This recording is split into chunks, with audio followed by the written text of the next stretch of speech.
Hi, my name is Leo Wadsworth, and let's talk for a couple minutes about an SEO concept called Latent Semantic Indexing.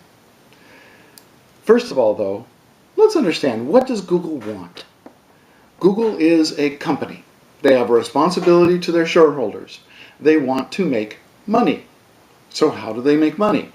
Google makes most of its money by selling ads. To sell ads, they need eyeballs. They need people viewing and using their site regularly. To get eyeballs, they need satisfied customers who are coming back.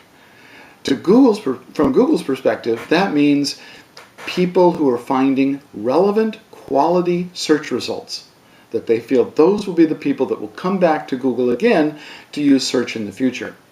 This, by the way, is why they fight the various artificial ways of affecting the search results, because they believe it affects their ability to determine a quality website.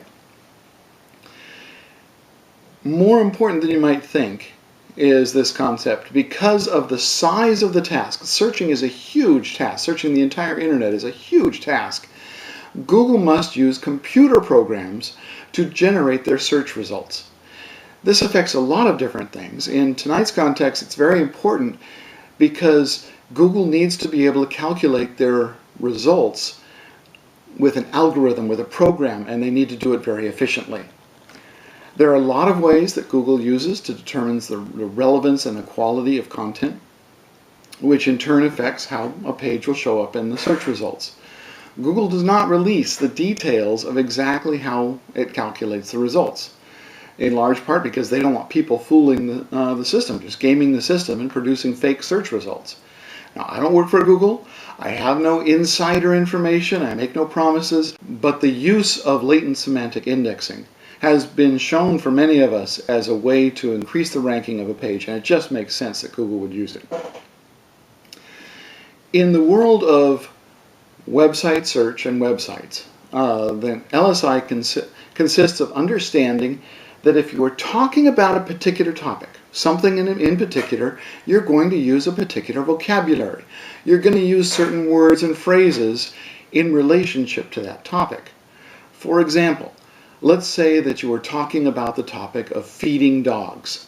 Then you're likely to use words such as bowl, and dry food, and canned food, and things like that. There would be other words and phrases related to the topic that you were discussing.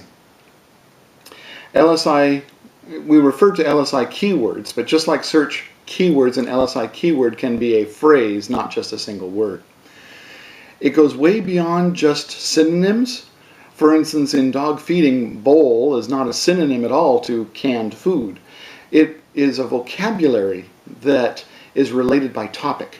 And by using that vocabulary, by examining the content of a website for that vocabulary, then Google can understand the quality of that content. It can help them to determine if something is really appropriately using the content and the vernacular appropriate for that topic. As we write our content for our own websites, we need to be aware of that vocabulary. We need to know what vocabulary Google is expecting to find on a quality website. So how do you do that? How do you know? You use latent semantic indexing to determine what the terms are that Google is already using in its vocabulary. There's a particular site that I highly recommend, and it's a free site, so it's wonderfully great for all of us, called lsikeywords.com. lsikeywords.com. That site, given a particular search keyword, will look at a range of Google results. You can set it, the default is 5, it can go up to 10. And based on those results, it will look at the websites that Google is already ranking highly for that keyword.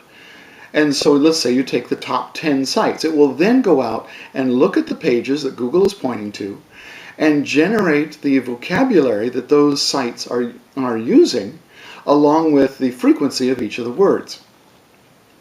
So you end up having this list of words and 2-word and 3-word phrases that are related to the topic of your keyword, and related by topic, not just a reference to a keyword.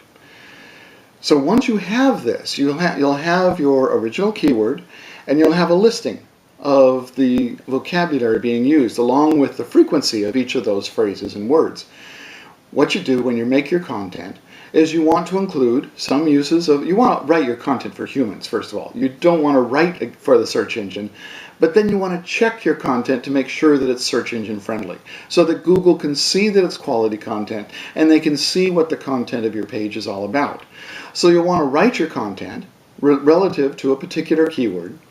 Then you'll check to make sure that you've got that keyword sprinkled through your content at a reasonable level.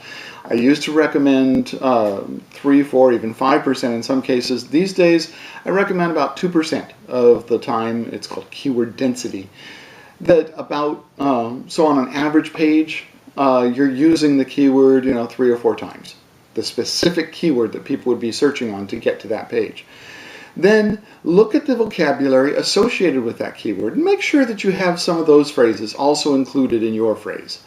No hard and fast rule about the numbers, but if you make sure you at least have the very top of those phrases included in your own content, then that is giving Google this clue that says, I've got quality content and it's on this topic and you can send people to me. So that's it for tonight. Latent Semantic Indexing.